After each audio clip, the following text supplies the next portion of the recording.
Zach Wilson along with Ken Furman here for the sports section on 90.1 FM WSB Stony Brook, the longtime home for Seawolves Athletics. And joining us today, we got Stony Brook women's soccer head coach Tobias Bischof. Tobias, thank you for joining us. Hey, Zach. Hey, Ken. Thanks for having me. Appreciate it. No problem. So, as I understand it, you and the team just wrapped up a Saturday session, according to Instagram. How'd that go? It went well, and we're getting ready for session number 2 for today, but we'll actually start at 4 p.m. But I'm happy with the performance from the morning. The girls worked hard, and that's what we're looking for at this part of the preseason. How great is it just being able to get everyone back, being able to do these training sessions, get things as close to normal as they can be. Still under a pandemic, but again, way better position than this time last year, where the sport wasn't even being played in the fall. Yeah, Ken, we are happy to be back. We're happy to be together again. We're happy to play. We're happy to represent the university, Stony Brook. It's great to be back. We do have restrictions. It's not a normal preseason for us as it used to be before the pandemic, but we are handling the situation, what is dealt to us, with ease, and we're getting ready for another exciting fall season. Yeah, I know there's still some social distancing, obviously, in play. And obviously, in terms of how far your girls could travel, obviously, was another factor. Can you kind of talk about working through those restrictions and producing? It's really more that we didn't have a proper spring season. The spring season is used by us to set the foundation for the upcoming fall, and we didn't have that because the spring season was a competitive season, was a successful competitive season, but it was competitive, and therefore we have slight restrictions for right now for the fall. That basically means that we are not going every day and going twice every day. We start a little bit slower than we would normally do. We have days where we train only once during the day. And this is the part where we're in right now. But today is a day where we can train twice, and we will take full advantage of that. Well, the UCZ this summer is pretty much different from what we usually see, but what is going to pretty much be normal is your regular fall schedule coming up, which of course the first game is at Hofstra in 12 days. So how does it feel for a schedule like that to once again be normal? Yeah, it's exciting. We get more games in the spring. We were limited with our number of games, but the fall, so we have our full slate of games.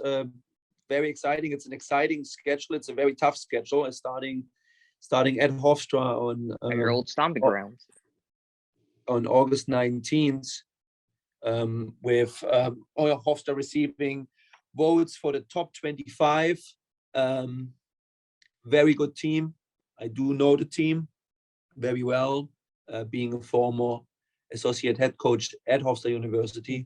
But that's going to be a tough start for us. It's always a great game against Hofstra. Well coached. Simon Ridioff is one of the best coaches in the country, and we will have our hands full.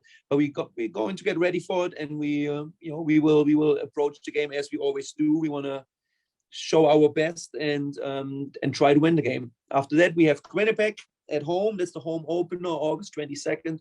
Super excited for that, to get our first game at home at Laval Stadium. Quinnipiac, another very good team. They were in the final of the MAC Conference Championship for the last 2 years, so there will be a tough game after that.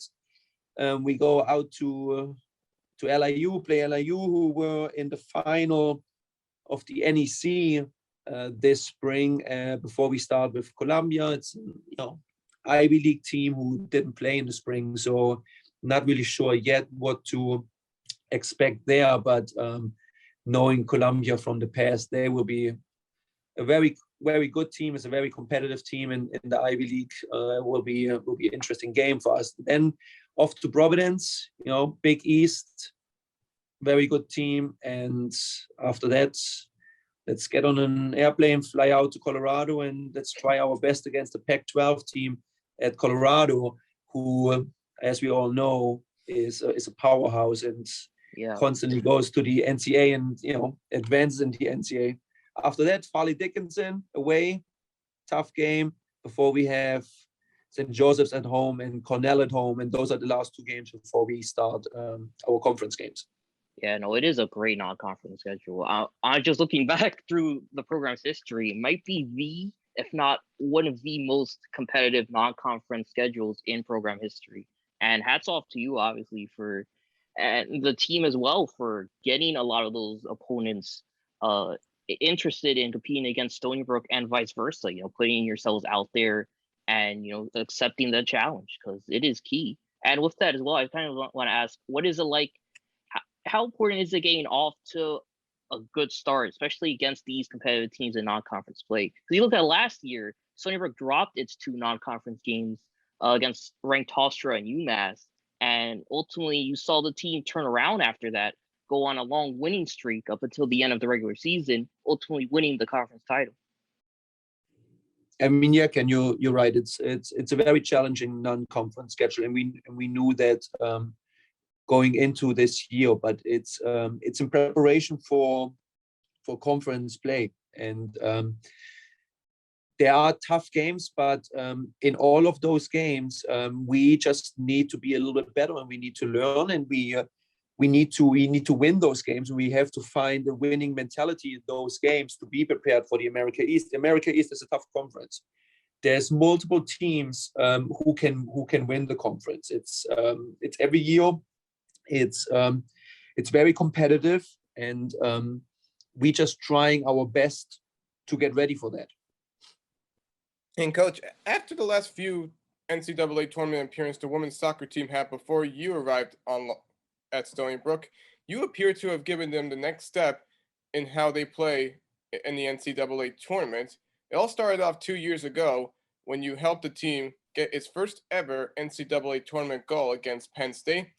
And just recently in the spring, you got them another goal against Ohio State. How do you see them being able to put up those types of scores in big games like that as a huge step for this program? Yeah, me as a coach, I've been to the NCAAs multiple times now, and we scheduled some games in the non-conference part, Zach, what actually is supposed to help us in the NCAAs should we be able to win the conference championship and make it to the NCAAs. And we did that in 2019. It's a tough task to be asked to play your first round game at Penn State, what is one of the powerhouses in the US.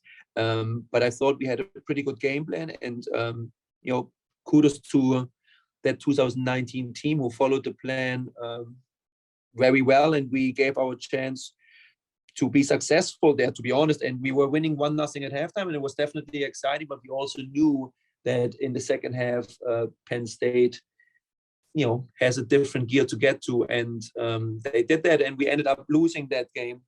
Looking back to last year, when we had Ohio State in our first round, we prepared for that game. We gave up 2 goals early on, scored a goal to get back into the game to make it 2-1, but unfortunately, couldn't keep that momentum, ended up losing the game. We could have probably scored another goal somewhere, but Ohio State is a fantastic team, very well coached, and they deserve to beat us on the day and move on in the NCAAs. But for us, we play a tough non-conference schedule to get ready for conference, and then between the non-conference schedule and the conference games what we have, we are trying to get ready to represent the America East in the NCAAs if we get to that point. And it's a learning curve. So you have to be there, you have to understand the situation, like the pressure, the different style of play, the different speed of play, what awaits you in the NCAA, and we did that over the last couple of years, and we will keep working on trying to be successful at the NCAA level and win our first NCAA game. That is the goal. And with that, I think we should transition a bit to some of the stars that are going to be taking the field for your team. I think first and foremost, you got to mention Alyssa Francis. Coming back for a graduate season, she had a great 2019 season and a good 2020 season in the abridged 10 games. Led the team goals of 6, 14 points as well. I mean, just talk about her leadership, her playing ability, what she brings to this team, because she is so dynamic. Yeah, I mean, Alyssa is a fantastic player, and so is Chelsea, and we are thankful that they decided to come back and play for our program for one more year. They both Scholar All-Americans, and they good player, and they even better people. I mean, Alyssa gets it done, and she plays as a forward for us. And she has her ups and downs during the game, during the 90 minutes. But if you look at the score sheet, by the end of the day, like very often Alyssa's name is on that score sheet. And, we're thankful that she plays for us, not against us. And of course. she has something what is not easy to find, and that is the nose for the goal. She knows how to score, and she does that quite often. I'm sure her goal is for this year to be again successful in front of the goal. And, we got to help her as a team to give her the chance, and she got to help us and just putting the ball in. Yeah, she's so good inside. Yeah, I can imagine that one of her teammates that could probably help her is also another star on the team, Chelsea DePonte, who has tallied 4 goals in each of her last 3 seasons. For Stonybrook, in the 9 games that she played, she had herself a great year, great season recently as well. She also won America East Woman of the Year, along with all the other distinguished honors and awards she got with soccer. So how do you see her and Alyssa Francis gelling together for another season, working on that special tandem that you have helped create? Yeah, I mean, I don't think we have enough time, Zach, to go through all the awards what those two got over the last couple of years. I mean, there's a lot. Yeah, again, I mean, Chelsea is a great player and a great person. Like, she is the glue to our team. Like, she keeps our team going on the field and off the field. I mean, it's hard to find a better person than Chelsea is. Her and Alyssa know each other very well. They play together for a lot of years now. They know their tendencies. So we hope that those two can combine as well this year, and so that we can be successful. But we do have a lot of other parts, on our team, members on our team who have to step up and support those two. We can't just put all of the games on those two. It's the 11 girls, the 11 players we asked to start the game. It's the people who have to come in the middle of the game to give us a boost, and it's also the people who are on the bench supporting the team. All parts of our team is important, but you absolutely right. Like, those two are leaders in the team, leaders of our program, and we're looking forward to working with them for one more year.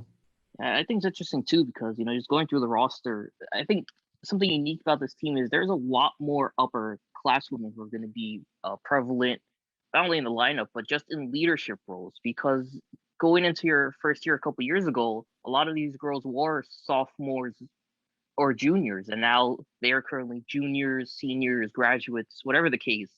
And really looking at a lot of potential players who are going to fit that starting lineup. I mean, it's virtually going to be all juniors and seniors, with the exception of a sophomore or two. So what is that like, getting those players who are now on their 3rd season under your system, as well as them leading the several recruits and freshmen that joined the team over the offseason? Yeah, I mean, we're trying to figure out, like, right now what the team will be like. If you look through our roster, you will recognize that we lost 12 players from last year, and we brought in 11 new players. That's a pretty significant turnover within the team, and we are going. That's what we try to do right now, day by day, training session by training session, to see who are the 11 who give us the best chance and start the game for us on August 19th at Hofstra, and also who are the people who we can count on giving us this extra boost, during the game. So we are trying to figure out right now what the team will look like. Obviously, with losing so many people and also losing 6 starters from last year, there will be a lot of new faces representing Stony Brook University in the fall of 2021. Yeah, there's interesting names, to run down to potentially fill that. Is, for example, Alicia Diaz, who came in last season, Ariana Barber considering stuff for role. Both of them would be forward midfielders. Defensively as well, potentially seeing someone like Maddie Sleeman get that potential starting role. But someone I want to talk about, who I think really impressed me last season, was Emma Beattie, who was a freshman in the spring of 2020 and came in at one of the starting spot as a defender. Can you talk about her growth and impact on the defense of the team? Yeah, there's actually 2 of them. There's Emma Beattie and Carrie Pearson. So those 2 came in last year for us and did very well for us.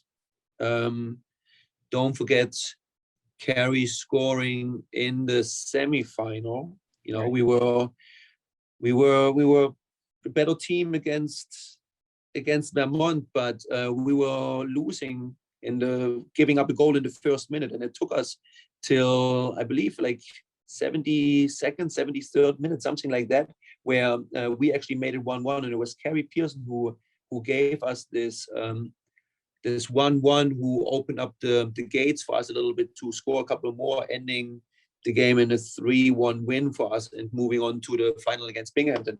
But those 2, they did very well for us last year. They had a little bit an advantage that I actually coached both of those players growing up in one of my youth teams.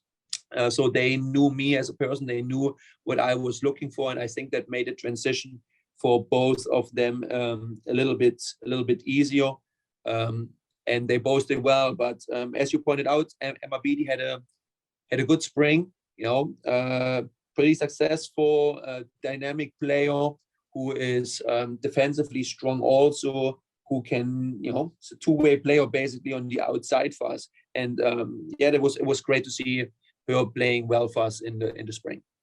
And after your practical come from behind semifinal win against Vermont, 2 days later you faced off against Binghamton in the America East Championship, and you guys struck first after the departing senior Fanny Goddison was able to pick up her first and only goal of the season and of the game, along with Emerson Richmond Burke being able to pick up 3 saves as well. That game was a big nail biter, as you would expect with that being huge championship aspirations. How did your team feel like they were able to once again step up to the challenge against a Binghamton team that was coming off of a win against the UMass Lowell Riverhawks, who were apparently hosting the America East Championship at that time? Yeah, I mean, Fanny saved the goal for the biggest moment of the year. That's what she did. Fanny is special, and she played good for us all year, to be honest. Big difference maker, but it just didn't happen for her yet that she scored. But against Binghamton, I thought we had a good game plan against Binghamton, and it worked out very well in the first half. We scored actually pretty early in the first 10 minutes. Alyssa with the assist to Fanny, but there was also Chelsea and other players involved just before that, like how we played out of the pressure situation where we won the ball and run a beautiful breakaway scoring the goal. Overall, it is a nail biter. But Zach, as you know, finals are never easy. Semifinals are never easy. So those games always come down to the little details. And I thought that on that day we just were a tiny bit better than Binghamton. Binghamton is a very good team, well coached. Neil does a good job with them. Overall we did have a shot advantage. I believe it was 14 to 12 shots. I thought the first half we were pretty dominant against them, but in the second half they had also a couple chances. But in the end, after 90 minutes, we were the team who won. I thought we deserved to win, but beautiful goal by Fani, what helped us winning the second championship in a row after winning 2019 as well. The well-earned victory, as you said. And it was interesting too watching that game where you didn't immediately, once you score the goal, go into that prevent defense, that defend lead defense where you're sending 8-10 girls back. You stayed on the offensive for a lot of that game. What was that like in terms of knowing, we got the lead in our back pocket, but this is a Binghamton team that can score if we give them a breakaway potentially? Oh yeah, I mean they are super dangerous. Mm-hmm. They're super dangerous, especially out wide. They're super dangerous out of the game, but they also dangerous on set pieces, and we knew that. Yep. The reason why we kept going for it is, I mean, from a tactical point, you score early on in the 8th minute. It's a long way to hold on. But to be honest, Ken, we are a team what likes to go forward, what likes to create scoring opportunities, what likes to score, and we were looking to put a second ball in, put the game, I don't want to say out of reach for Binghamton, but make it a little bit harder for them. Right. So the goal is to somehow figure out to get a 2-0 lead, and then get into a situation for the last 10 minutes where we trying to hold on to that lead. But that was not the case. So therefore, as Zach said, it was a little bit more of a nail biter than I may hoped it would be. But again, you got to give credit to Binghamton and what they did in the second half, and that they found a way to create a couple chances against us. Yeah, good answer for them, and they'll try and find an answer against you when you host them in the conference slate this upcoming season. Is it fair to say that you may have some way of being able to try and play against them, or is it too early to talk about it? It's too early to talk about it. I mean, every team, Zach, every year, every team is a little bit different. Like right now, we're still trying to figure out what is our identity as a team, and after I know that, then I can look into our opponents. We're starting with Albany this year in conference play. What is a well coached, very strong team. Obviously, they found a way. They found a way to beat us in the spring 1-0. We didn't have a good day on that day, but after we figure out who we are, we then take a look what our opponent is, and after that we come up with a game plan. So it would be too early now to say what are we going to do against Binghamton. The only thing what I can tell you is, Zach, that we are going to try to score one more goal than they do. Of course, Ed. As well. I'm glad you brought it up. Especially finding the team identity. Yeah. You obviously don't want to give away too much in the tactics department, but something I'm always curious in is the somewhat unique offense that your teams are able to run, because you got so many great two-way players, both in the attacking midfield and as well midfield defensively. So you're able to really rely more on that more conventional 4-3-3 formation as opposed to 4-4-2. Are we going to see something like that next season, where we're going to see more of a mix between different types of formations and set pieces on the field? Ken, don't ask me to give up my tactical things yet. No, I'm again, I have to, if I would know, I would tell you. I don't know yet. I got to still figure out what our team. I mean, it is pretty known that that we like to function out of a 4-3-3 system. So I just got to see if the pieces come together this year to do that, or if we have to make small adjustments and do something a little bit different this year. I was going to say, with 4-4-2, we saw that work pretty well. One of your favorite professional teams in Bayern Munich in the pro leagues, and wow, did they dominate this year? Yeah, they good. The FC Bayern. That's my team. Yeah, I follow all all of their programs from the first team over the women's to their youth teams, their campus system. Yeah, I like to watch FC Bayern. That's my team. Yeah. Yeah, so after the last few seasons, the America East playoffs have, of course, been starting with the semifinals and then to the championship. And we know that NGIT just became a member last year. But has anybody been saying anything about there being starting with a quarterfinal yet? Because I'm seeing some schools' websites about that being a possibility. I believe there will be 6 teams back in the conference championship. So we will have those rounds. Then we will have the semifinals after that, and the final after that. So I'm under the impression that there will be 6 teams in the playoff system for this year for the America East. That's going to create a lot more fun competition when it comes to the playoffs after we've seen the playoffs starting off with the semifinals over the last few years. I mean, you've seen that with Stony Brook over the last 2 seasons, and now the field has expanded. Yeah, I mean, it makes it interesting.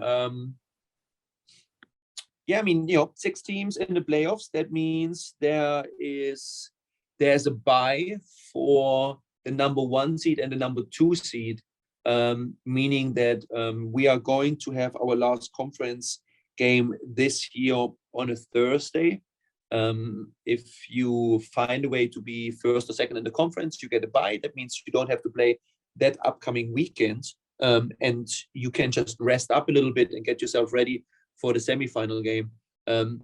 However, if the team who is on 6th place and who were able to catch this last place in the playoffs, it's up to you. You have a chance to win a championship, because in the end you got to be in it to win it, how they say. And upsets are happening, and especially in a competitive conference like the America East, it doesn't matter. You just got to be in the playoffs, and everybody can beat everybody, and all of a sudden you find yourself in a final and you're 90 minutes away from representing the league in the NCAAs. I'll agree. And with that as well, you spoke too about the importance of obviously just managing all of this with the especially the uber competitive schedule and just different circumstances. So ultimately, what is it you're gonna be telling your players when it comes down to game time, kind of get them motivated, get them ready for the long season ahead? I mean, everywhere where we go, Ken, is we are going to have a target on our back. Especially in conference, we were able to win the conference for the last 2 years, what is great. But that also means that wherever you go, every team you play, you always get their A game, because we are the champion, and people wanna beat the champion. What is normal, and we just need to be ready for that. We have to be able to play our A game every single time when we step on the field, and that is going to be the challenge this year, to see if we can do that and really get to our full potential, and get to that full potential every single time when we step on the field. But that's what it's going to take. It's going to take a lot from us. Therefore, we're looking for a lot of leadership from within the team, and leadership comes from all different places.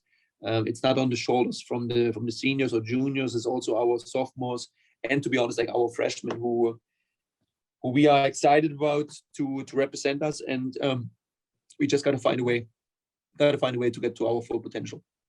All right, so Coach, last question. As you already previously stated that your second session of the day will be coming up shortly, what else do you have planned for the team within the next 12 days as far as preparing yourself for the season and getting ready for another rematch with Hofstra? Yeah, I mean, we will, we practice today. We're going to give the team off tomorrow to rest up a little bit. And then next week, we will go into 2 training sessions a day throughout the week. The girls don't know that yet, but we will also do 1 training session on the beach. That is the plan. to change it up a little bit, to send a little bit a different kind of view in doing our training. So we will do that for one day. There will be some team bonding. The team is already very close with each other, but you can always do a little bit more with that. Maybe there's a treat here or there. There's a birthday coming up from one of our players, McKenna.